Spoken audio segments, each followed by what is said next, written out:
Hey TV friends, my name is Neil and welcome to the 60th edition of the Get Your Comic On podcast. We're here fortnightly-ish to bring you a slice of film, TV and pop culture goodness from our studio direct to your speakers. I'm joined, as always, by my very own boy wonder, Martin. Say hello, Martin. Hello, Martin. New news this week, following on from Whiteboard Gate. I'm actually in my normal position where I should be able to see the whiteboard if the door was shut, but it's not, so I've just had to make a list otherwise because the cats keep running in and out, so I think the whiteboard may have become redundant. Redundant board. You happy about that, though? Well, I can't see it anymore, so it doesn't bother me. Out of sight, out of mind. We have got... before I jump into the menu of this episode... This is our 60th episode. Very good. You weren't listening to me. What were you reading? Nothing. You playing a game? No. If I walk around and look at your iPad, what am I going to see? You're going to see a lot of disappointment, because it's not a game. Oh, okay then. Well, I live in hope that it's something exciting. You'll find out tomorrow at 1 o'clock. Okay. So, this week we're skipping the news and going straight into reviews because although it's only been a couple of weeks since we last podcasted, there is nothing short of a shit ton of stuff to review. So we are going to be talking about, in no particular order, Paramount Pictures G.I. Joe Origins movie Snake Eyes. We're going to be talking about Warner Brothers Reminiscence. We've got the first 6 episodes of Titans. The first 5 episodes of Star Trek Lower Decks. We've also been to see Free Guy, and we have the upcoming Shudder vampire horror movie Jakob's Wife, which is also going to be teamed with an interview with the film's star and producer, the absolute legend that is Barbara Crampton.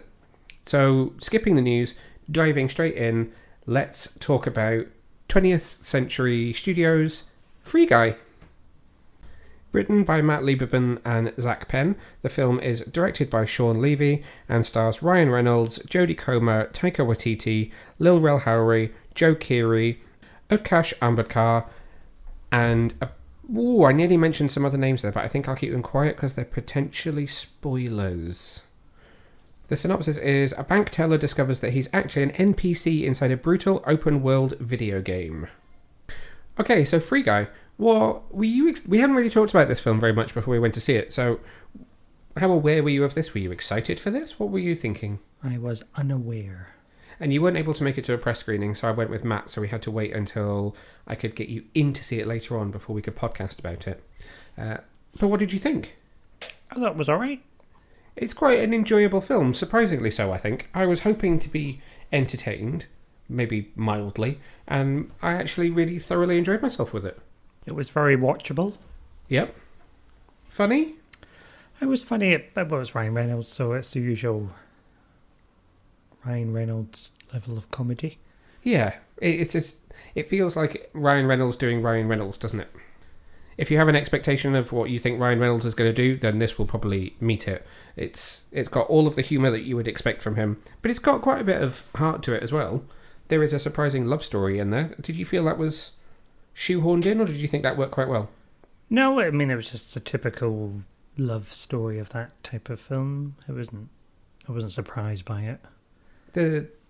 The moment where the couple itself gets together is maybe a little bit cheesy, but I think it touched my wee old soul. Your wee old soul? Yeah. Well, it was alright, yeah. What were any things that stood out to you that you really enjoyed about it? Nothing stood out per se. Mm-hmm. It was just a good all-rounder. Okay. There are lots of surprises in this film as well, so we won't spoil those here. So there are moments in this film which will surprise you, which are connected to the fact that it is a 20th Century Studios production, which is obviously owned by Disney Studios. So there's some quite cool stuff in there. I walked out of this the first time I watched it thinking that it felt like the setup and the way it was done, the mix of visual effects for the computer game world and real actors, felt to me like how Ready Player One should have done. And I said that to you, but we didn't really talk about it very much. Have you got any thoughts on that? No, I mean, it felt like like you said. Like it should have been, how Ready Player One should have been. And that's not to say that I didn't enjoy the Ready Player One movie, but they made a very specific choice that everything inside the Matrix, The Oasis. thank you, would be CGI. It's all purely VFX, and it was all green screen work and mocap and stuff. And that was a very bold choice, but I just feel like something worked slightly better with this. Made it feel more real. I think so, yeah. But even then, so there were specific scenes, obviously, where there's a fair amount of action in this, although it's not a kind of balls to the wall action movie. But there's a car chase when the city is collapsing around them, and it is only a video game that's collapsing, and when it does, it's visualized in a way that it's graphics falling apart. But something about that felt more impactful than seeing things fall apart in the Oasis in Ready. I don't know. There's just something about the way they did it here that worked for me much better. I just wondered if you agreed or not. I agree.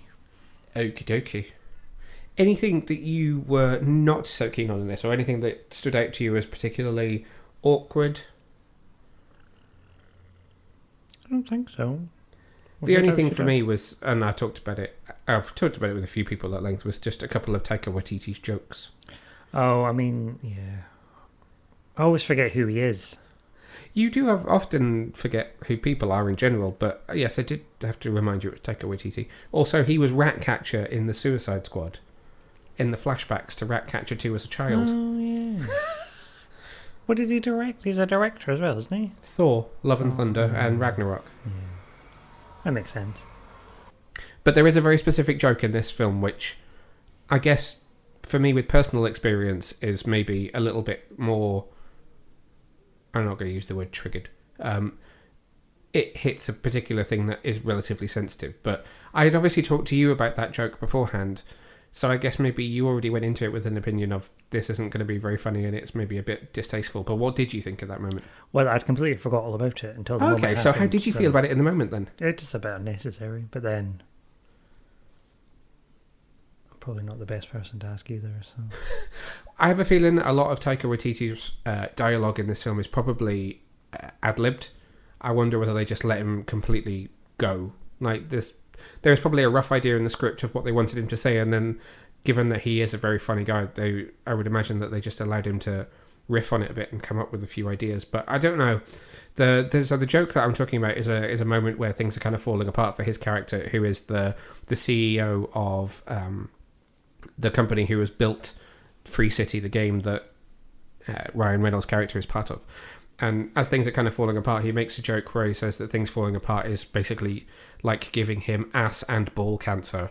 And then he kind of drives the joke home by saying, inoperable!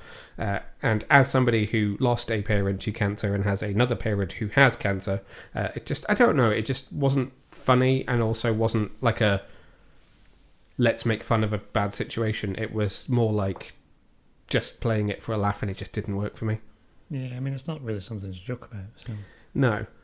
But I can also understand from a certain perspective that when you have it or have had it, you maybe try and look at it in a lighter way.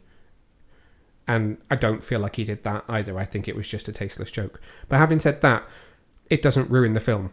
It's just a slightly poor choice in terms of some of the humour that's in there. Otherwise, absolutely fantastic movie.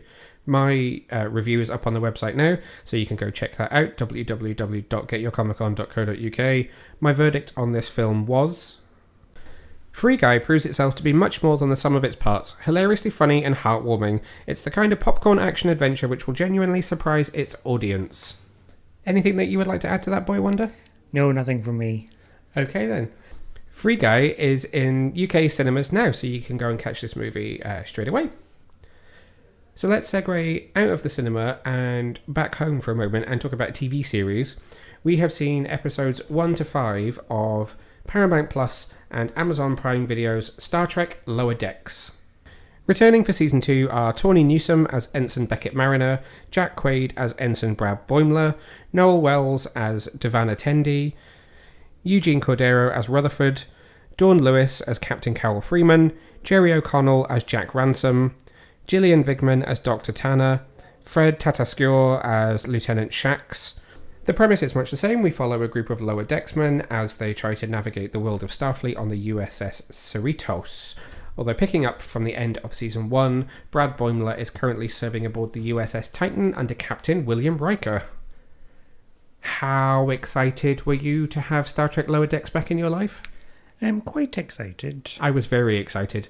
I chased down my contact at Amazon to be like, are you getting Lower Decks? Will you have Lower Decks screeners? Are we going to be able to see Lower Decks? Can I see Lower Decks? Can you see Lower Decks, please? Can I have Lower Decks now, please? And so we've been able to see episodes 1 to 5. I believe it's a 10-episode season, so we've seen half of it so far.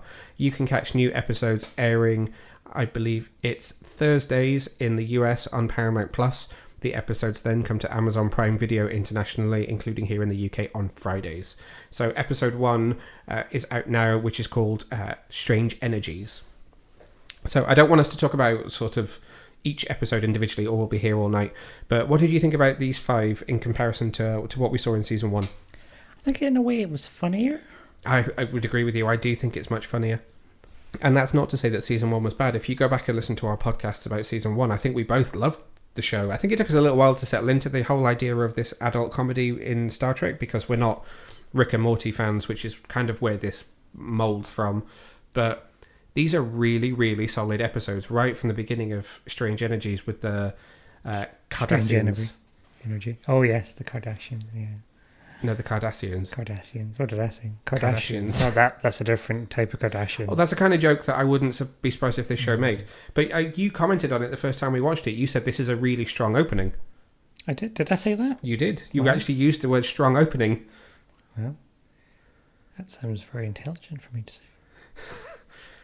Well, it picks up on so many different points with it. I mean, it's got action, which this show has had but hasn't had in abundance.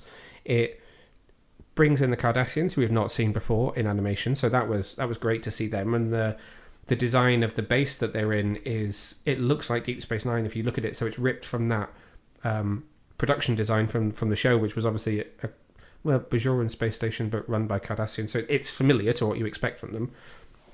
The Cardassians themselves look great, and given that it's an interrogation and it's Cardassians, we get a joke about lights. We do. Which you even repeated to me today. I did. It's been like a week and a half since we saw that episode, so... Yeah, I mean, it must be good then. Repeating jokes from over a week ago. But overall, I just think it's taken everything from Season 1 and has kind of refined it a little bit. It's not massively different. It's the same, the setup is the same. It's hilarious and it pulls from all across Star Trek. But there's a really interesting interview or quote from Mike McMahon, who's the executive producer of Lower Decks, who said he felt in Season 1 like they needed to prove themselves that they were worthy of being part of Star Trek. And he thinks that across those 10 episodes they've proved it. So now they can kind of relax and enjoy themselves a little bit more second time round. And it feels like they've settled into it now. They've got their groove. Yeah, definitely. Let's try not to spoil too much about what's coming up in the next few episodes, but I know there's a particular plot point that you're going to want to talk about from episode 3. What was your favourite episode of the 5? Oh, episode 3, I think. Yeah. Okay, so would you like to dive into that and unpack it a little bit? So just to say from here on in, there will be a few minor spoilers for what's coming up in the next few episodes. I don't want to give too much away. I mean, it's probably quite easy to guess why I would be excited if you've listened to any of these before. Yes, and I think what's safe to say in terms of kind of spoilers, particularly for that episode, is that character is in the trailer. So you can talk about that character being in it. That's not a huge spoiler to people. Okay, well then we got some good Voyager love. A lot of Voyager love. Robert Duncan McNeill returns to voice Lieutenant Tom Paris. Are you sure he was an ensign when Voyager returned to Earth? I think so. I can't quite remember. I remember him getting demoted, but I don't think they re-promoted him again. So they've given him a promotion in between. Yeah. So when I watched this the first time, I kind of had to reconcile the Star Trek timeline in my head because I felt really bad and thought, oh my god, he's still only a lieutenant. But this is set after, obviously, what was the last? Nemesis. So that would be the last Star Trek film. It's set after that because Riker's now left the Enterprise.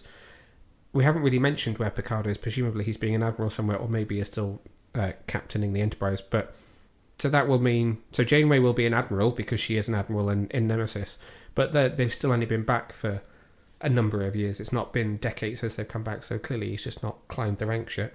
And they've still got the same grey uniform, so... Yeah, that's true. Okay, so what did you like about having him back? It's just anything to do with Voyager, really. Having more Voyager. A commemorative Voyager plate, very exciting. Yeah, there's a particular joke that I enjoyed in this episode where Boimler, who is the Voyager superfan who has the collector's plate of Tom Paris, he calls it Voy, and they question why he calls it that, and he says, "Oh, it's just shortening it, it just sounds cool." But that is, so all of the Trek shows have a shortened version of the title. So the original series is TOS, Next Generation's TNG, Deep Space Nine's DS9, Voyager is Voy, Enterprise is Ent, and Discovery would be Disco. So slightly bucks the trend because it's a bit longer, but that was a nice little fan reference to how people refer to the series in colloquial conversation. I think I would have called Enterprise another 4-letter word to shorten it down. Really? Actually, now's a good time to point out that I am watching Enterprise properly for the first time ever in my life because I did not watch it. I've seen a handful of episodes, but I'm watching it and I am tweeting my watch journey, so you can go and find that on my personal Twitter account, which is @NeilVag, if you want to join in my journey. So far, I've only watched the 2-part pilot. But there was an Enterprise link when... I was going to call him Riker, but that's a combination of Riker and Picard. When Riker comes onto the bridge, he's like, I've just been in the holodeck. Yes, there is. And that is something that Star Trek Lower Decks does incredibly well. So any other highlights from you across these 5 episodes? No, just it links into the wider universe seamlessly, and it does it in an enjoyable way. I asked you that because I'm trying to think of what my favourite episode is of these 5, and I'm not sure because they're all so excellent. There's some great stuff in episode 5, which has a little nod to a character from the Next Generation in a funny and amusing way. Oh, yeah. They don't really refer to Deep Space Nine all that much, apart from we do learn, and this is a minor spoiler, but we do learn that Mariner served on Deep Space Nine. That's one of the many places that she's worked in Starfleet. Something which I picked up on a lot in my reviews of season 1 was how the show always paired up the Lower Decks, the kind of the 4 leads the same way. So it's always Mariner and Boimler together and Rutherford and Tendi together. And they not only split that, and there's an episode where Tendi and Mariner go on an away mission together, and also there are some scenes where they pair up Rutherford and Boimler, but they even point it out and make a joke of it by saying, I feel like it's always the other way. It's maybe time we shake things up a bit. So I kind of feel like they listened and they made a joke out of it, which is cool. It's not only a show which is able to poke fun at the franchise that it's based in, but it's also able to poke fun at people's kind of reactions to it, which is great. The shields are up. They don't care what people think. They're having fun, and that really shines through across these 5 episodes. Deflectors to maximum. Well, so I need to ask you, was there anything that you didn't particularly like across these 5? That there's only going to be 10 in the series? That we're already halfway through. A bit of insight into what it's like to be a reviewer for people out there listening who aren't. It is amazing, and it's a huge privilege when you get to watch these things before they're released. But we got to see these 5 episodes over a week before the first episode premiered.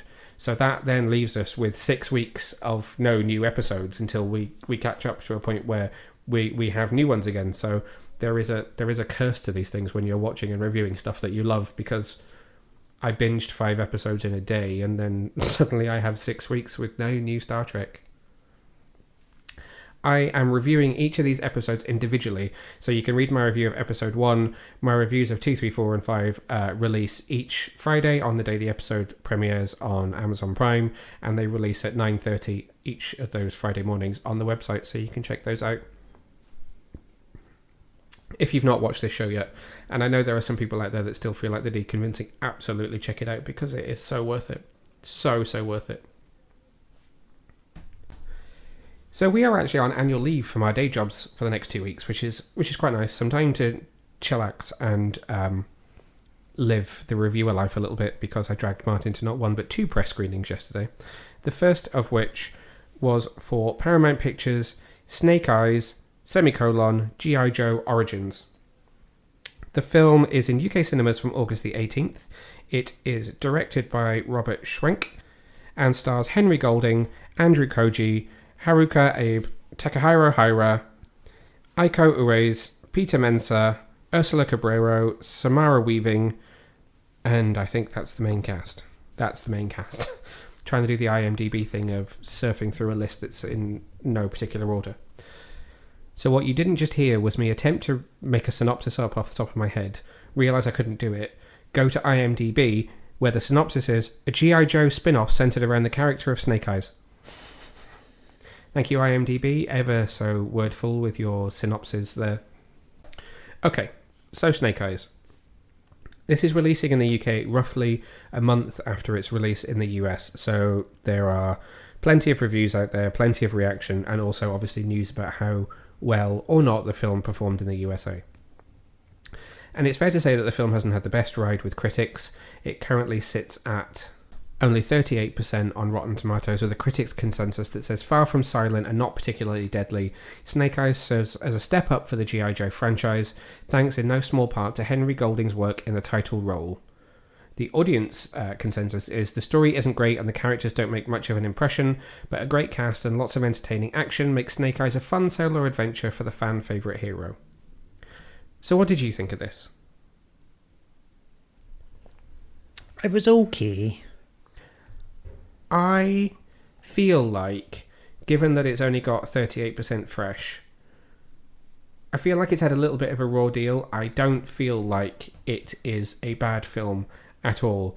And I put out my reaction tweet after watching it, which said, Snake Eyes easily jumps ahead of the pack as the best G.I. Joe movie. Some stunning visuals and set design, plus great VFX casting and a booming score. Still some work to do on storytelling, but this is a franchise which is headed in the right direction. And funnily enough, I then heard from a friend who said to me that he thinks I'm the only person that's had anything nice to say about it, which I think is really unfortunate because I enjoyed this film. Yes, you will have heard a lot of talk about shaky cam and people saying that shaky cam kind of takes away from some of the action, and that is the case. It is a little over stylized at time, but Henry Golding is a great lead. Most of the cast are excellent. There is a notable issue in the cast which we will touch on for hilarious reasons, but actually this is a solidly made, solidly acted action thriller. It just needed a little bit more oomph to take it across the line and make it really, really compelling. What would you say was missing for you, Boy Wonder? I don't know. It just felt a bit long in places. So it clocked in at just over 2 hours. Bear in mind, we had gone straight into Snake Eyes after seeing Reminiscence, which is 1 hour 56. Yeah, it felt much longer. I got a bit sort of bored in the middle. Okay. What I was just going to say there was, do you think it was a little bit hollow? Was it just lacking a bit of substance? Yeah. What do you think of the cast? I mean, I thought the cast was alright. It was just a very typical action, cheesy film that was lacking some action. And I did point out to you that it's the same producer as Transformers, which you have a bit of a love-hate relationship with. Well, more of a hate-hate relationship with. Yeah, there's no love there. But even then, there's enough to get the story. Well, not really a story in Transformers, is there? I suppose there's more action in that because there's something always happening. Whereas there was just long gaps of not a lot. They were for a start, they're creating a backstory for a toy. Although there are, years and years worth of G.I. Joe comics which do flesh out some of the characters. There are some people who take issue with the fact that, and it says it here in the audience reaction on Rotten Tomatoes, where it says, the critics' consensus, it says far from silent and not particularly deadly. Yes, he doesn't kill a huge amount of people, but also the silent part is what's bothered a lot of people, because if you go back to those original G.I. Joe movies and you read the comics and kind of the stories around the toys, he's supposed to be a silent killer, which obviously he's quite wordy in this. But then this is an origin story, so... But even then, I just don't buy his origin. I mean, he goes from, a rough and ready street brawler to some sort of ninja warrior with no training. I thought I presumed it was just a given that the training happened off screen. Well, we had to do 3 tests. Yeah. Can I have your glass of water? Sure, here you go. Well done. Ninja test 1, done. Ninja test 2, run through the woods. Nothing happened. Oh yeah, there was a glowy ball of light, and then there was a tree full of glowy balls of light. And then that was it, nothing. He had a, memory flashback or whatever. Yes, that was it. He then had a flashback, and it took him back to show... That was it. It was supposed to bring forth his greatest fear, and his greatest fear was reliving the fact that his dad had been killed when he was younger. Yeah, I mean, it's rubbish. I mean, I sorry, strong emotions. But I mean, I grew up on martial arts films. Yes, you did. That's very true. And I just felt like, oh, is that it? I mean, you could have gone so much more into the sort of the ethos of all this and really delved into the culture, but you gave me a glowy tree and a glass of water. Okay, and it left me quite parched. What do you think about the action scenes? They were good. They were all right. There was some good fighty bits, but even then... There was a lot of swordplay, which I really enjoyed. Yes, there was a lot of swordplay, yes. Why are you laughing? That's what you're going to go with that. I'm like, I think that's a different film. All right. So I said there was a glaring omission in the cast that we would have to talk about. I do feel for Ursula, who played Baroness. Oh God, I mean, she might as well have been a toy. She just sort of postulated. It was like proper, like really bad. I feel bad because I don't normally... Anyone that knows me knows that I will always take the opinion of no one goes into a film to make a bad film, and I don't feel that this was a bad film. However, this was some particularly interesting acting. I just want to know what else she's been in. It was like Street Fighter, but that works because everybody was doing that. You can't just have one person doing that when everybody else is trying to be kind of semi-serious, if that makes sense. She's acted in quite a lot. And I'm not saying she's a bad actress. I felt like I could hear the director in the script saying to her, look moody, look angry. Ham it up. Yeah. We're selling toys. It was kind of Batman 66 levels of camp. Yeah. Which was really an interesting choice. But I did, and I praised this in my my reaction tweet, but the visual effects are obviously excellent. It is a blockbuster level movie in that respect.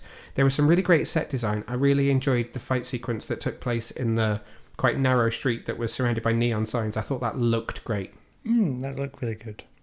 And the costume design was also great as well. The Snake Eyes costume looked great, as did the Storm Shadow. Everyone's costumes looked great. There was a lot to enjoy about the overall production. I think it was just the story that let it down a little bit. It wasn't strong enough to pull all the elements together to make it something more exciting. A couple of questionable choices in terms of the female characters. So firstly the villain, and making her a little bit sort of, I'm here, I'm very pretty, I'm just going to look angry and look good at the same time. And then making the lead female character, whose name escapes me off the top of my head, but I'm going to go to IMDb quickly, and it will tell me that her name was Akiko. Making Akiko, who was the head of security for the clan, all of a sudden go from completely mistrusting Snake Eyes to, I think, being in love with him. Well, I don't know, because in 1 minute she's like an amazing fighter, then the next minute he just punches her in the face. He did punch her in the face, yes. But it felt like some of the female roles were a little bit not very feminist. No, I would agree. Unless the old lady. I liked the old lady. You loved the old lady who was the head of the clan. She got to be quite badass, actually. She did. I'm impressed that she could hardly walk, but she could flip through the air like Yoda. She was like Yoda, wasn't she? Yeah. Yoda-esque. Very, very, badass fighter. I'm going to stop it there because I feel like we're going to end up going down a weird sort of path of sounding like we really don't like this film, and actually I'm still going to recommend that you go and watch it. I think it's an old lady Yoda path there. my final thoughts on it, and I still need to write my review, but my final thoughts on it are that it's an enjoyable popcorn movie. If you like the other G.I. Joe movies, then this is a huge creative step up from those. Do you agree? Yes. And if you enjoy the Transformers movies, if you enjoy these Hasbro adaptations, which are still trying to find their footing when it comes to story, but have everything down in terms of the casting, the production, and the visual effects, then there is still much to enjoy and worth a watch. Any final thoughts on Snake Eyes? No, I think I've said it all. Okay, then we will move on to a brand new release which is coming to Shudder on August the 19th, which is called Jacob's Wife. Directed by Travis Stevens, based on a script from Mark Steensland and Kathy Charles, Jacob's Wife stars Barbara Crampton, Larry Fessenden, Bonnie Aarons, Naisha Bell, Sarah Lind, Mark Kelly, and that is... Oh, and CM Punk. CM Punk is in it. No? I don't know names. I'm not very good with the names. Okay. I'm surprised you don't know CM Punk. I might do. Give me a character name. No, CM Punk. So his real name's Philip Jack Brooks. He's American actor, mixed martial arts commentator, and former mixed martial artist who was a professional wrestler known as CM Punk. Oh. He was in WWE. He had a reign of 434 days as the WWE champion. It's the 6th longest reign in history. I'm reading this from Wikipedia. I knew he was a wrestler. I couldn't have told you that off the top of my head. Yeah, he's a very famous wrestler who's translated into acting. So the synopsis is: Anne, married to small-town minister, feels her life has been shrinking over the past 30 years. Encountering the Master brings her a new sense of power and an appetite to live bolder. However, the change comes with a heavy body count. So you have kind of seen this film. It is a horror, but you got to see it on the extra screen while I had it on in the background the other day. Do you have any thoughts on this interesting twist on horror? I've not. I couldn't even begin to comment. No? I've just seen really weird excerpts. Oh, okay. What excerpts have you seen? I don't know. Everything I see in that screen is just weird. I try not to look at it for too long. Whenever you're watching a Shudder, I'm like, oh, I'm just not even going to attempt to try. I feel like we should rename the extra monitor to the Shudder monitor. Yeah, the monitor of horrors. Okay, so Jacob's Wife is it's a new take on a vampire story, in that the vampire, who is known as the Master, is played as a female, who is played by Bonnie Aarons, who many people will know as the Nun. So your kind of Nosferatu Dracula figure is a female, and she bites Anne Fedder, played by Barbara Crampton, the absolute legend. And instead of it being a story about Anne's character fading away and dying after being bitten by a vampire, it's actually about her helping to find her identity. So it's kind of an analogy for finding yourself in your midlife, or as you're becoming older, shall we say. So instead of the typical portrayal, like the Mina Harkers in Dracula, where she kind of retires to the bed, gets iller and iller, and then eventually passes away or becomes a vampire, then it's like, oh, this thing's happened to me, this horrible thing. I'm going to use this to kind of kickstart my life, which was dull and uninteresting beforehand. In between it is a whole lot of horror, which is both funny and horror at the same time. Whenever you mentioned Mina, I just think of Dracula Dead and Living It. Mina? Oh, Mina, you're frightful. I'll fetch the doctor. Well, they made a very concerted effort with this film to try and do something different, and it becomes a really interesting analogy. But you know what? I feel like someone else can explain this to us better than I can. Not me. No, not you. I had the absolutely wonderful, greatest of pleasures of sitting down to have a chat with producer and star Barbara Crampton, the absolute horror legend. I cannot say it enough. Legend, to talk about this film.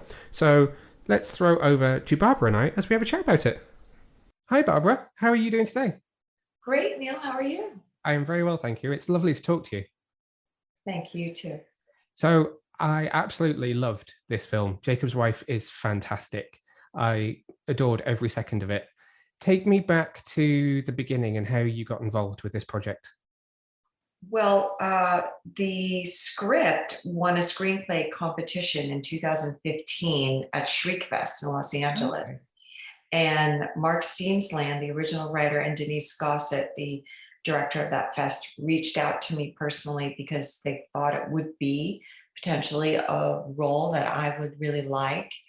I'm not sure at the time if they knew I had started producing or not, but I had, and I worked on Beyond the Gates with Jackson Stewart, and I had a couple of other things in development as well at the time. And so I thought, wow, this is a really great script, a really great part, and this is meaningful to me. So I thought it was something that I could potentially be in and also produce. But funny enough, I told the guys, I said, listen, I really would like to do this. And if we got somebody, say like Susan Sarandon, to do it, I'll let her play the part. But otherwise, I would love to play the part. Yeah.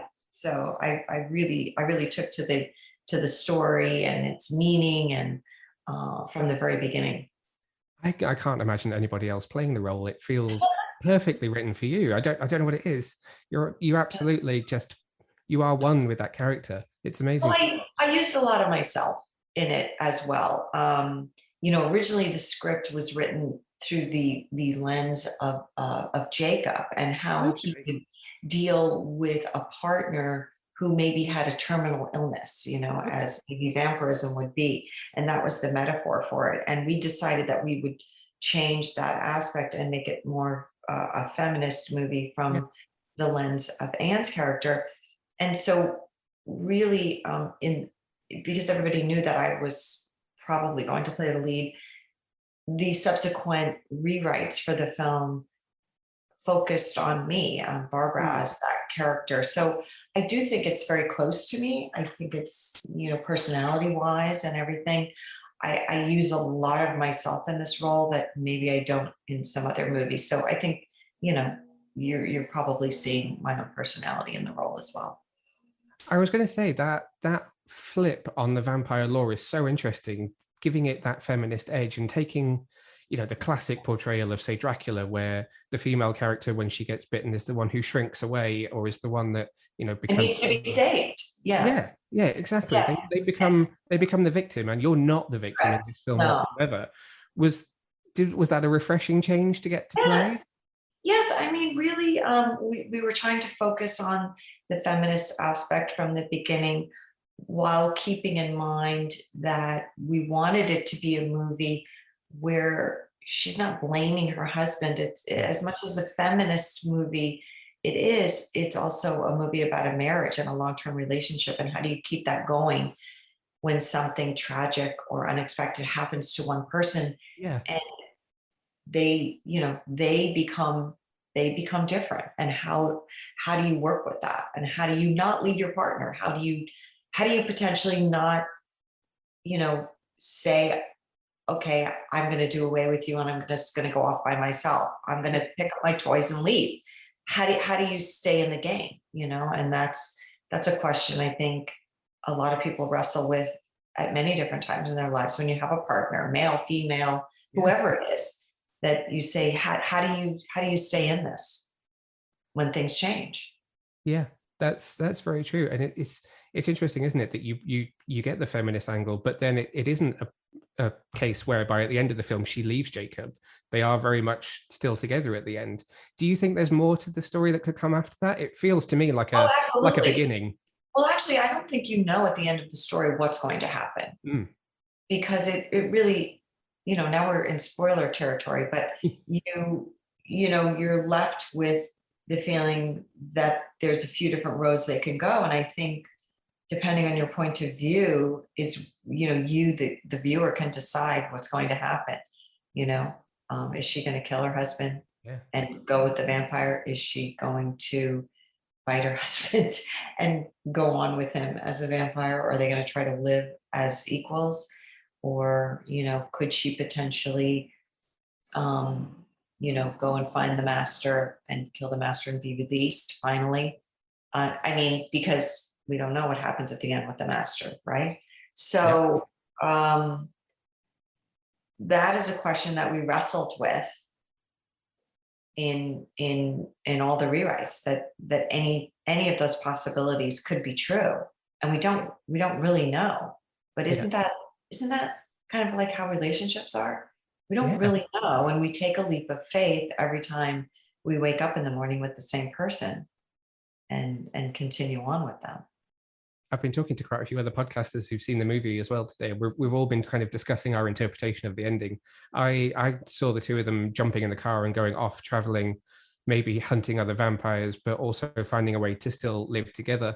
And some good friends were saying, no, I'm sorry, that was it. She was going to bite him. Someone else said, no, he was going to stake her. All those interpretations are there. I think they are, and it really does depend on where you come from in the equation of man and women or partner and partner equals what, what's going to happen.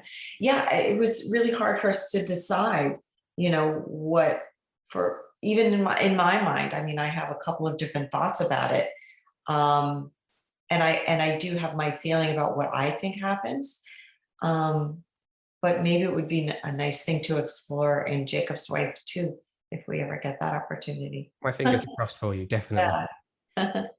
How different is the filmmaking experience when you are, producing as well as acting in the piece? It's a lot more work, Neil. Let me tell you, it's hard.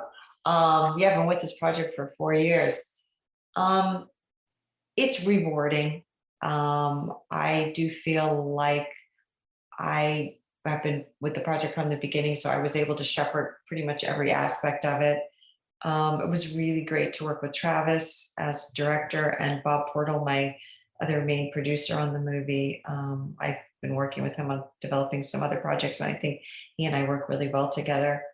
It's been exciting. It's definitely a new chapter in my life as far as the entertainment business, and it's not too dissimilar to Anne's journey of finding herself, finding new agency, and discovering other aspects of herself that she never knew could flourish, in her own life. And I feel like that's similar to what's been happening to me, that I just sort of naturally flowed into the producing aspect and found that I really liked it a lot, and enjoying that. So I love working on stories that are meaningful, whether I'm going to play a part or not. It's just, I'm really interested in telling the truth of stories and illuminating the human condition. And maybe all that sounds cliche, but it's kind of really true. I really enjoy storytelling and getting to the heart of the matter, and working with other creatives and bringing their stories to the forefront.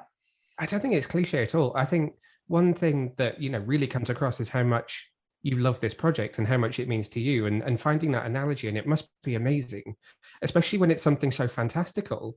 And I guess that's maybe something that you maybe didn't find when you were making movies in the 80s. Does it feel different now, the way these movies are made, given that almost anyone can pick up a camera, but it's all about selling the movie? How different is that experience? Well, I mean, as an actor in the 80s, I just sort of stayed in my lane, and people would call me for a part and I would do it or not. I had a grand collaboration over many years with Stuart Gordon, as did Jeffrey Combs. And I do feel like we were all part of the project from the very beginning, and we were able to really give our thoughts in. So, that's not too dissimilar in a way to what I'm doing now. I'm just doing it in a bigger scale.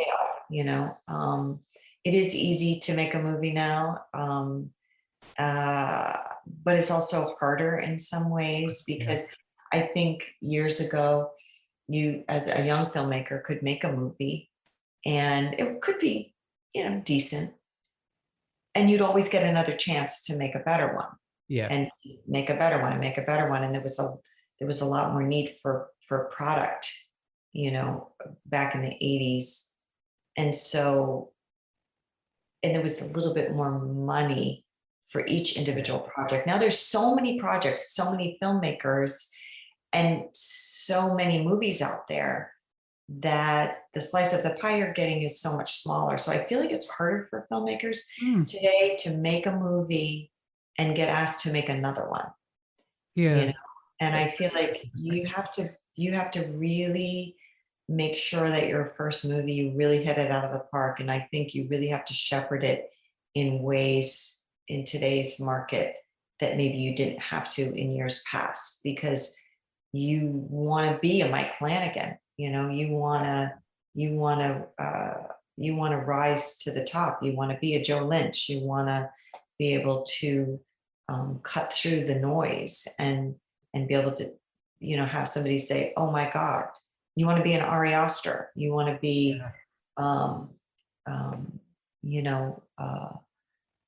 some of these other filmmakers that I just feel like are breaking through. You have to be able to break through, and I think it's just harder now to break through. Yeah, that makes sense. Do you feel like the types of stories have changed in horror from back then? It feels like there's more, particularly with a film like this, there's more human drama, which is mixed in with the kind of horror elements, which I personally really, really enjoy. It's just, I wonder what your perspective is like on that. Yeah, I think we go through different periods of different kinds of stories being at the forefront. I mean, when I was making movies in the 80s, it was a lot of splattery stuff, and Yeah. I was a lot of practical effects. I worked with Stuart Gordon, so a lot of it was somewhat comedic and somewhat over the top in a way. And then we go through periods, where we go through the slasher aspect, or we went through the torture porn aspect. Yeah. But I think television, has helped in a way to maybe want to tell more human stories, because television is king right now. We're telling stories over so many weeks where you're really getting invested in the characters and getting to know them. And so I think that is bleeding over into the storytelling of today's stories. And I also think, in a weird way, reality television has helped us get there too, because we are so fascinated watching The Bachelor, or The Bachelorette, or Bachelor in Paradise, or the Hollywood Wives and things. That is it called Hollywood Wives? The Housewives of Beverly Hills. Yeah. Because we really see the inner workings of people and what they're thinking and feeling and why they're acting the way they are. And people are in different camps and how they feel about different reality characters, that we want to see that truth and illumination in storytelling today. So I feel like we are seeing that. We're seeing more human dramas play out, and people are really invested in getting into the inner workings and the psychology of the characters. Yeah, it's an exciting time, I think. I think it's very exciting. Yeah, so it's not so much like a spectacle. Like in the 80s, I felt like, even though the stories I was involved in with Stuart Gordon, the films I was involved in, had great characters and you really understood them, but they were also geared more towards spectacle and splatter, and I don't know if Marvel's doing that, but I don't think we're doing that in these more personal stories. No, I would agree. Okay, well, thank you so much for taking the time to talk to me today. It's been an absolute privilege. It's lovely talking to you. Thank you, Neil. Bye-bye. Bye. So that was Barbara and I chatting about Jacob's wife. The first time, I will point out, that I have ever done an interview on camera with someone. All of my interviews that you've heard on this podcast have been telephone interviews, so the other person isn't looking me in the eye across camera, whereas Barbara and I were chatting to each other, which was mightily daunting, but also really good fun, and she was absolutely lovely. And I really hope, she does a lot of horror conventions and stuff, so I really hope that she comes over to the UK for something at some point, so I can be like, Barbara, I interviewed you about Jacob's wife. Babs, remember me? Please remember me. Yes, but she was lovely. So the film is streaming on Shudder from August the 19th. My review will be up on the website very, very shortly, but I can basically tell you that I loved this film. It completely subverts expectations and is incredibly good fun. Some really great classic practical gore effects as well, and also really great practical makeup effects. Oh god, I think I saw the scene where she vomits everywhere, and I thought, oh, that's enough. You saw when the master, spoiler alert, is staked. I'm sure I saw somebody vomit as well. Maybe. I think there is some vomit in there somewhere. Well, I'll just stick to Leslie Nielsen and Dracula Dead and Loving It. Would you like to move on to a TV series or another movie? I don't know. The TV series? Titans, it is. Oh, okay. So Titans has returned in the US for season 3. It's now an HBO Max exclusive. Episodes 1 to 3 are available to stream now. It will be coming to Netflix, we believe, towards the end of October, so probably pretty soon after the season finishes on HBO Max in the US. It will come to Netflix internationally. We've seen the first 6 episodes of season 3, so again, there will be some minor spoilers in the next bit of discussion as we talk about our thoughts on this. I expect you to have a lot to say, given this is your favourite TV show of all time. Maybe. I'm very monosyllabic. Okay, so initial thoughts on episodes 1 to 6 of Titan Season 3. Are you glad to have it back? Yes. Has it lived up to expectations? Yes. I feel that there's a hesitation. I mean, we're delving into some real deep Red Hood lore here. So, for anybody that's not seen the episodes but has seen the trailers, you will know that this season is dealing with the death of Jason Todd, played by Curran Walters, and his return and rebirth as the potentially villainous Red Hood. Right out of the gate, I did not expect Season 3 to open with that scene. I figured we would get a couple of episodes, reset the landscape of what the Titans are doing, what Jason's doing, before he would be offed with a crowbar by the Joker. But no, lo and behold, that is literally where we pick up episode 1, season 3. How did you think that sat as an opening? I mean, it sort of sets the scene for the series as a whole, because they don't hold back. They really don't hold back. Episode 2 is a little bit slower and is probably the slowest of the 6 episodes that we have seen. But overall, by and large, season 3 is pretty relentless in what we've seen. I mean, it's very, very fast. It doesn't... It's relentless. So how do you... the Red Hood storyline is not wrapped up in what we have seen. It will carry on for much of the season. How do you feel about what we've seen of it so far? There's been some moments that have come straight from the comic book. There have been moments that they've kind of riffed on a little bit. How do you feel they've done in adapting Red Hood? I think it's good, but it's too fast. Yeah? And do you feel like they're moving a little bit too quickly through it then? Yeah, and we've lost a lot of what makes him him. Okay. Like all of it. How do you feel about what they've given us instead in terms of this interpretation? I'm not sure. It doesn't... I appreciate that it's a different universe. Mm-hmm. And that... A fairly bleak one, I might add. A very bleak universe. And there will be changes. And I'm happy to see a real live-action Red Hood.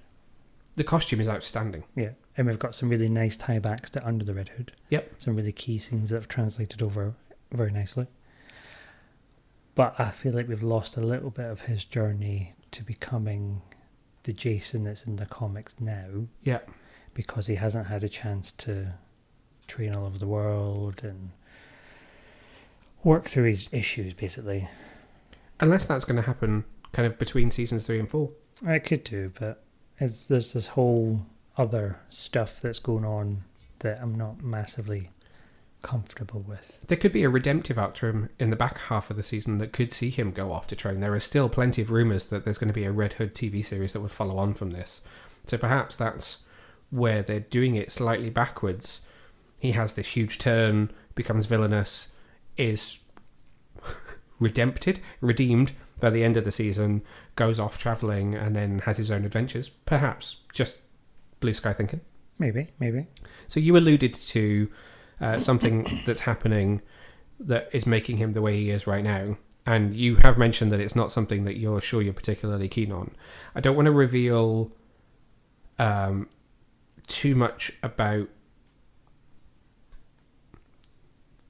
Red Hood and who he might be aligned with or working with or having a dalliance with.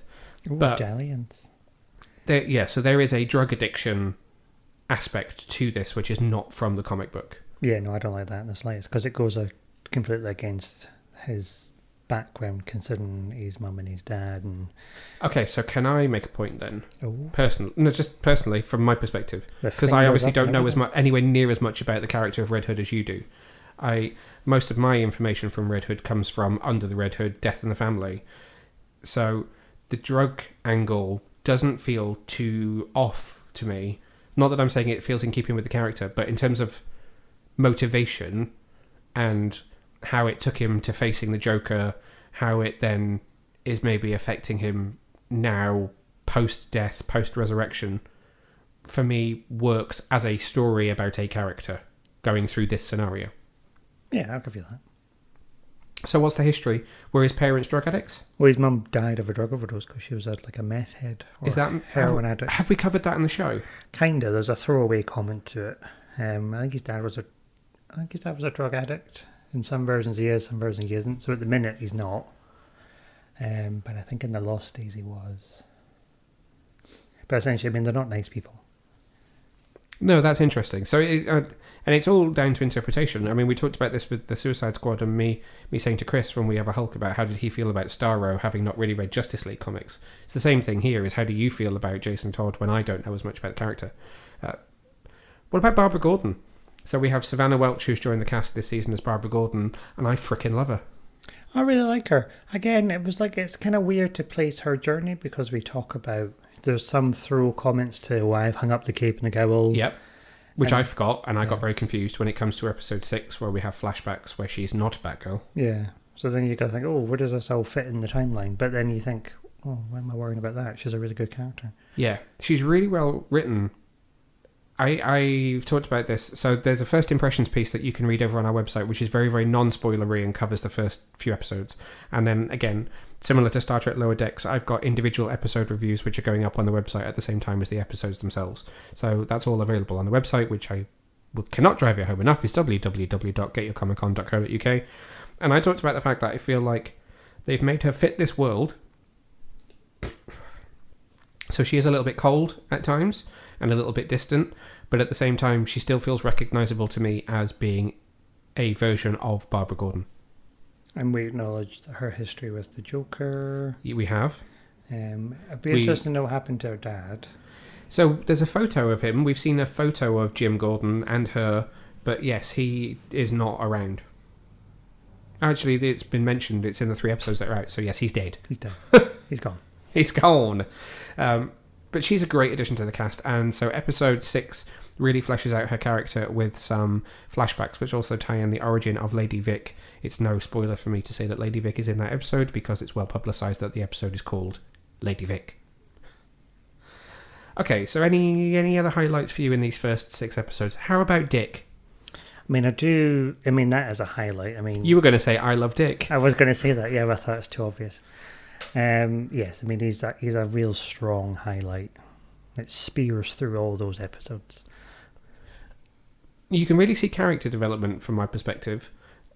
So being Robin in series 1 and not really knowing that he wants to be a leader, to throwing away and burning the Robin costume and kind of being out of costume for a while and trying to find his place, to claiming the mantle of Nightwing, and finally the name Nightwing is said within about 30 seconds of the first episode starting.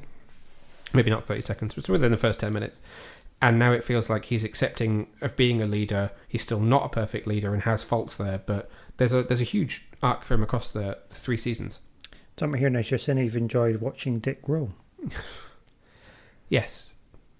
Dick Grayson has grown a lot as a character, and I have enjoyed watching that journey. I'd like to see him do more flippy stuff. Flippy-dippy stuff. Yeah. Acrobaty stuff. Yeah. There's a great fight sequence in episode 1 with 4 of the Titans together, which I think was probably and hopefully a sign of things to come, but is much more fun. It's much lighter. It's got what I hoped the show would be from the start, I think, in terms of how that scene is set up. That's a good scene. Any other characters that you want to highlight of what you've seen so far? What do you think about the addition of Jonathan Crane? So you've got Vincent Kartheiser from Angel. As we're recording this, there is news out that he has been problematic on set. His 1-year contract is apparently unlikely to be renewed for another season. He supposedly acted up and did not behave particularly well. But let's park that. What do you think of the character of Jonathan Crane as a dope smoker? Yeah, I'm not a fan of that, but then there's a lot of that in American TV anyway, isn't there? And no, not for me. I like the idea of him as a Hannibal type character. That idea of villain behind bars who is assisting is cool. I'd like him to be a little bit more, I don't know. He doesn't feel overly Dr. Crane-esque to me. No. He's coming across as a bit too much of a, I don't know. What's the word I'm looking for? I'm not sure. I don't know either. I'm looking at you, but I don't know where you're going with this. I'm getting too much of I'm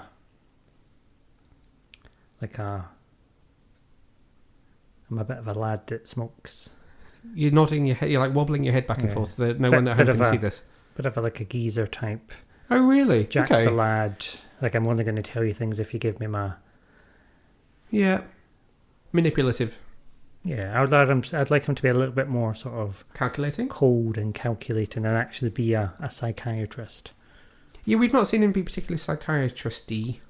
Like the Dr. Crane that we know and love from the Christopher Nolan era. Yeah, that's true. That's a wonderful performance in that version. In the BTAS era. Those were some good scarecrows. While you were saying that suddenly made me think of Easter eggs. Just because you were talking about villains and you said psychiatrist, and it made me think of Harley Quinn. Let's go over Christmas first. There is a much bigger, much bolder Batcave in season 3 because we are being set in Gotham.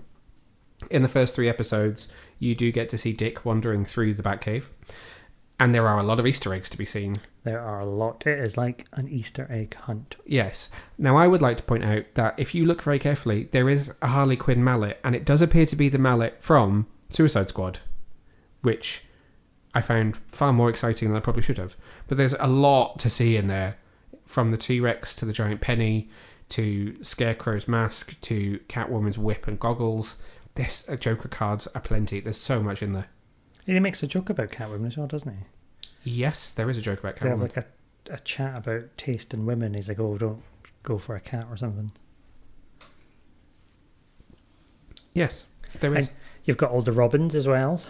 Yes, there is a monitor, which again is in the first 3 episodes, so if you've seen them, this isn't a huge spoiler, which shows Carrie Kelly, Stephanie Brown, Duke, and one of the others from We Are Robin as well. They are stock photos, so those are not actors who've been hired to play those roles. They are just stock photos, so if they do ever come into it, they'd have to kind of retcon that slightly, but still cool to have them mentioned as being in this world. They're just like stock pictures of people's faces. Yeah. Oh, did you get paid for that? No, it'll be like you go on Getty Images and buy an image. Oh. So they've just licensed that image for use in the program. God, that'd be amazing. Imagine if they license your face as... Well, that's the thing. You could be a huge Titans fan who happens to also be like a model or has done some photos that is available, and you could be watching it, and that could be your photo that turns up.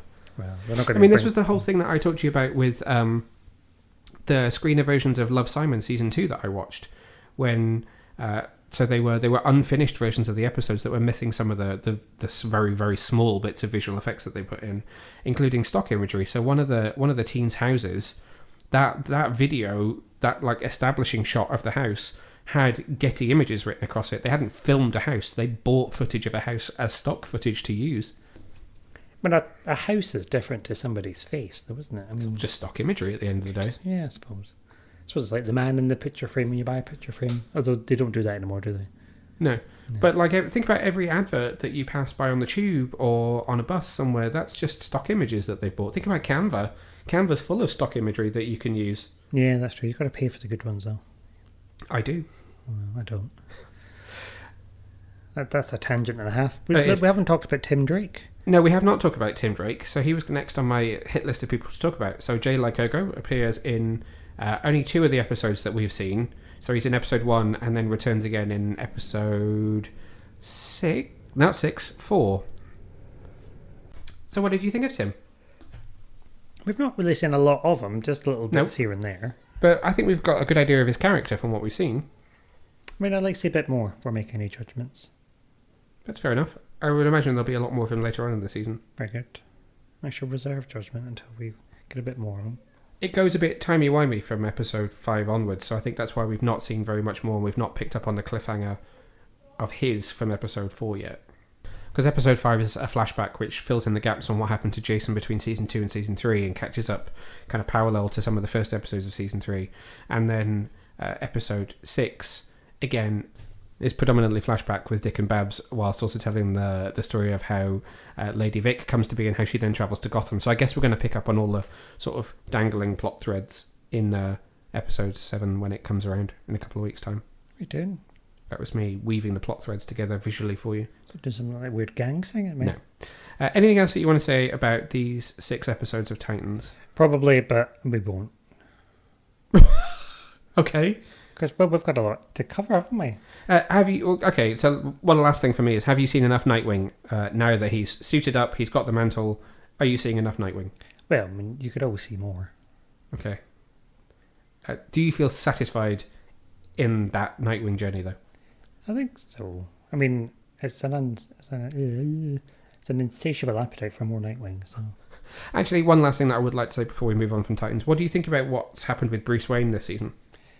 I mean, that's, again, very quick, and it kind of felt like a way to get rid of him and for them to be there.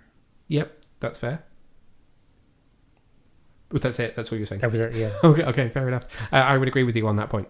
So Titans is new episodes weekly in the US on HBO Max. You can currently watch episodes. You can catch up on seasons 1 and 2, and you can watch episodes 1, 2, and 3 of season 3. New episodes air on Thursdays. It will come to the UK in late October via Netflix. We will keep you updated on the date for that. That leads us to our last review for this week. This bumper review issue, and we are talking about Warner Brothers' Reminiscence, which is written and directed by Lisa Joy and stars Hugh Jackman, Tandre Newton, and Rebecca Ferguson. Oh, also Cliff Curtis, the dad from Fear the Walking Dead, the first couple of seasons of Fear the Walking Dead before, they killed off the family that was the centre of the series and made it about other people. He was the bent cop. Yeah, I was sitting there thinking, what's he been in? I could have sworn it was like Law and Order or something. But he may have, but he's the dad of the main family from the beginning of Fear the Walking Dead. Oh God, he was horrible in this film. He was horrible in this film, but incredibly well acted, I will point out. Oh yeah, no, he wasn't a bad actor. He was a horrible, horrible man. Yeah, no, he's done really well for himself since they unceremoniously killed him off. So Reminiscence follows Nick Bannister, a private investigator of the mind. He navigates the alluring world of the past when his life is changed by new client May.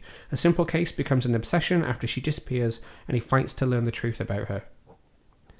Okay, so I know that when I took you to see the press screening of this one, you had little to no idea about what you were getting in for. No, I mean, it was day one. I don't even think I'd shown you the trailer. No, I was just there, to be honest. It was very early in the morning. It was a 9:30 call for a 10 o'clock start. It was an early one. It was the first day of my annual leave. Okay, so no expectations whatsoever. You don't even know what it's about. Completely clean slate. What did you think? I really enjoyed it, actually. It was. I had really high hopes for it because it is in the vein of, like, I don't want to say The Matrix, but I guess it has some of that sort of sensibility of science fiction. Like maybe more of like an Inception. I mean, it is produced by Jonathan Nolan, who's Christopher Nolan's brother, so there is Nolan blood in this film. Oh, that makes sense. Really? Yeah. So it is of that ilk, and I mean, I had a feeling that you would enjoy it because you enjoy Chris Nolan's films. Obviously, it's written and directed by Lisa Joy, who is very much not Chris Nolan. But yeah, I was really surprised by how much I enjoyed it. Yeah, it surpassed expectations for me. It makes sense now. You said it's been touched by Nolan. Really? A Nolan brother, not a Nolan sister. I was going to make a joke about being in the mood for dancing, but yeah. And in what respect? Well, it was given it all, wasn't it? Back to the film. Sorry, it was very good because it's almost like a love child between Inception and The Matrix. It is. It's got some. It's very sophisticated in its idea of science fiction. It's not something that is really slavish and kind of smashes you over the head with, this is the technology, this is what's happening. It's very matter of fact in, this is the world. It's not the world that you live in. It's drastically different. They refer to events that they don't really fill in the gaps on. It's all there for you to interpret yourself. And the science fiction aspects of it are just there and are part of the story. Okay, so what did you really enjoy about it? Everything. Well. Sorry, go on. Everything? See, exactly. Okay, so, how do you unpack that one?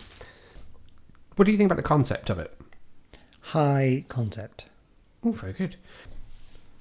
High sci-fi concept, but not in a melt your face off other Nolan way, in a much more accessible way. It's a good word, actually. It's very accessible. I was worried early on about the narration. So Hugh Jackman does do a fair amount of narration throughout the film, which is where it gets its kind of neo-noir detective story aspects from, which are very, very cool. He's got a beautiful narration voice, though. He does have a beautiful narration voice, doesn't he? But I was worried that was going to kind of ruin it. I thought that was going to give us too much exposition, which I guess in a way it did, but it didn't at the same time, if that makes sense. But it was very clever in the way how it did it, though, because when you get to the end, you think, oh, clever. Yeah. That's the narration. And I guess you do kind of realise that there's probably a twist coming all along, but there are a couple along the way. I was surprised by how romantic it was. Hmm. I knew that there was obviously part of a love story in there. It's in the synopsis for you to unpack. It's right there. He falls in love with this woman called May, played by Rebecca Ferguson, who then disappears, and it becomes his obsession. But even amidst that, in a detective story, it was still overly romantic, with the notion of sort of happy endings or love stories. There's the whole scene of them on the rooftop where she's like, tell me a happy story, or don't tell me a tragic story, tell me a tragic story and stop in the middle and make it a happy story. Just removing a cat from the desk. So I did feel it was overly romantic in that respect, but not in a bad way.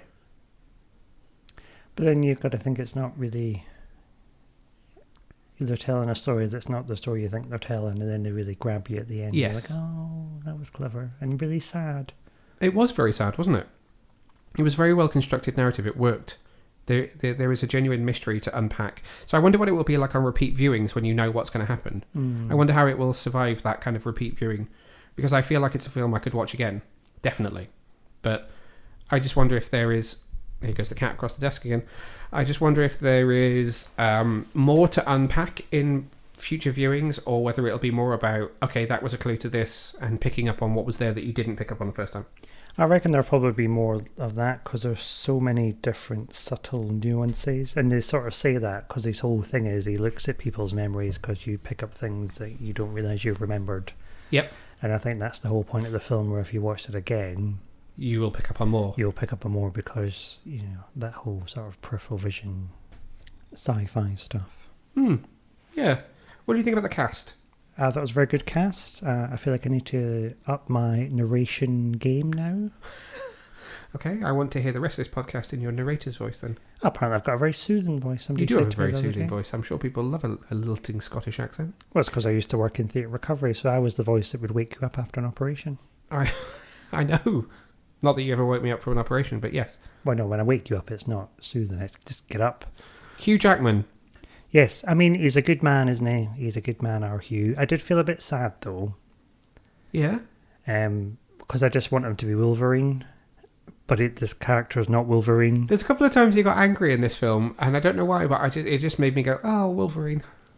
Because when there's a couple of fight scenes, and he's not as good. Yep. But then, well, he's not Wolverine. Yeah. In this film, he's a war-torn, addled ex-soldier with wounds. There's a lot that you could unpack from that war story that's not unpacked in this film, which is really interesting. And I'm just like, come on, kill him! You're Wolverine! It's like, well, you're not really though, are you? But you're still built like Wolverine. What about Rebecca Ferguson? That's May. I just want to do the X Factor voice whenever you say that. Rebecca Ferguson! Yes, all right. I thought she was very good. Sorry, you probably had the cat purring. I thought she was very good. A chameleon, because I did go through various phases of hating her, sympathising with her, and feeling very sorry for her. Yep.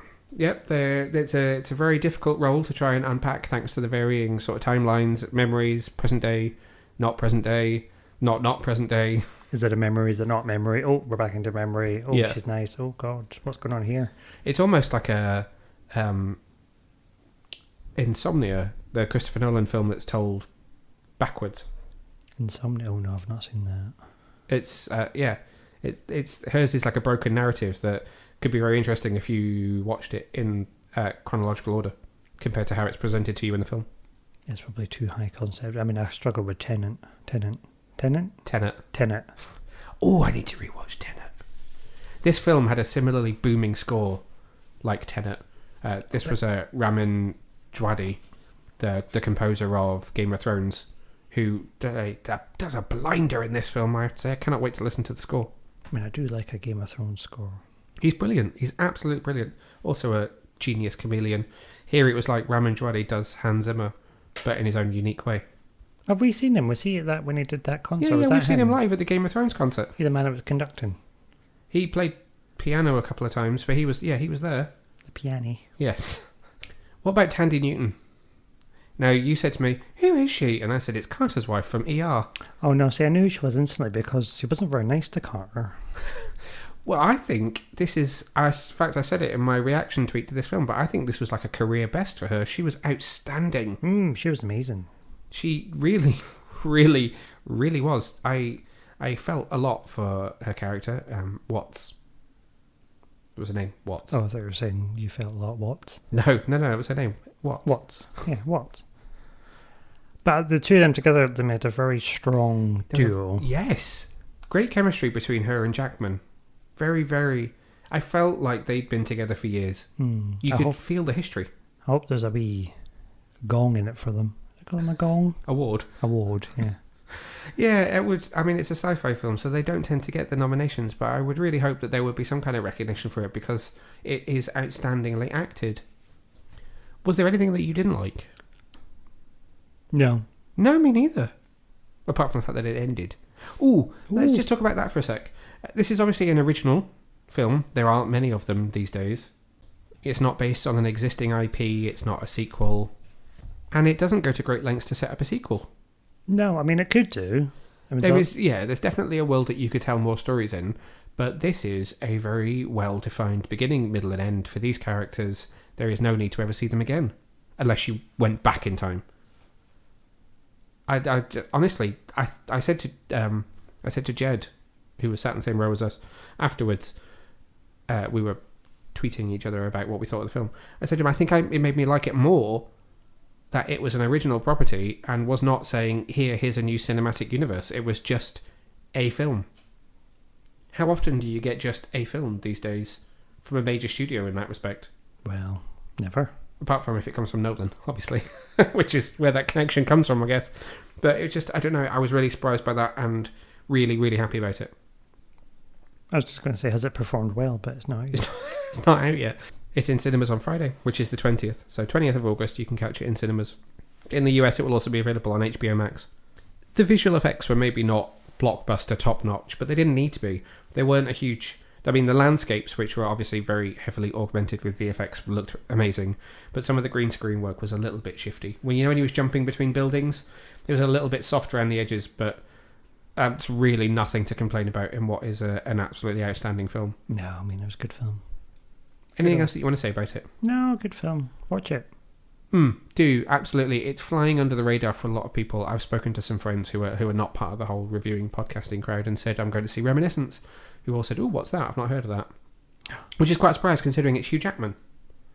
But the in kind of my group of uni people, the recognition of this film is fairly low, which is quite sad. So I'm going to be beating the drum about this one for a while. Beat that drum. Yes. Beat the drum for Hugh and Tandy. And that marathon. And Rebecca. That marathon. And the other man. Cliff Curtis. Yeah. Oh, do you know what's just occurred to me as well? When we go back, and you're going to shout at me. So the whole thing about Bruce. Ooh, we've gone back to Titans. And the Joker. Yes. I mean, that just doesn't fit with the narrative either for Red Hood. No. Because this whole thing was, why didn't you avenge my death? Yeah, exactly. When he did. Yes. Quite quickly. I know. Anyway, continue what you were saying. Thank you for that insight into Titans there. Parallel universe, isn't it? This is a universe where people shoot first and ask questions later. So that brings us, I think, can I just double check? Has that brought us to the end of this marathon set of reviews? I think so, yeah. Okay. Which brings us to the end of the episode. So a huge thank you again to, where do we start? Huge thank you to Warner Brothers for letting us watch both Titans and Reminiscence. A huge thank you to 20th Century Studios for letting us see Free Guy. A huge thank you to Amazon Prime for letting us see Star Trek Lower Decks. And a huge thank you to Shudder and to Barbara Crampton for getting us involved with Jacob's wife. A lot of people to thank this episode, but a lot of really great films and TV shows out there at this point in time, which feels great at the end of a kind of 18-month period where things have not been hugely consistent just due to everything that's been going on. I don't need to tell you. We'll be back. Well, actually, we need to have a conversation about the next episode. Because in 2 weekends' time, when we would normally record, we will be in Edinburgh. We will. So unless we're planning to take microphones with us and record a podcast in your mum's spare room, we might be a little bit late with the next episode. We will. Because we're having a mini holiday. We are. I don't know what else to say. No, I know. I'm just looking at you. Looking at me. I'm just trying to freak you out. Say more things, and I don't know. I'll just talk rubbish. So when we're back, we'll be in September, which puts us in prime Shang-Chi territory, which hits cinemas on the 3rd of September. I am extremely excited for that one now. The more I see of it, the more excited I am. We also have a brand new Mortal Kombat animated movie, Mortal Kombat Legends, Battle of the Realms, which is coming to us from Warner Brothers Animation. I am going to be sitting down with the writer, Jeremy Adams, to discuss that one, so hopefully we'll have him on the show, maybe next episode, to talk about that. Otherwise, everything will be up in the air.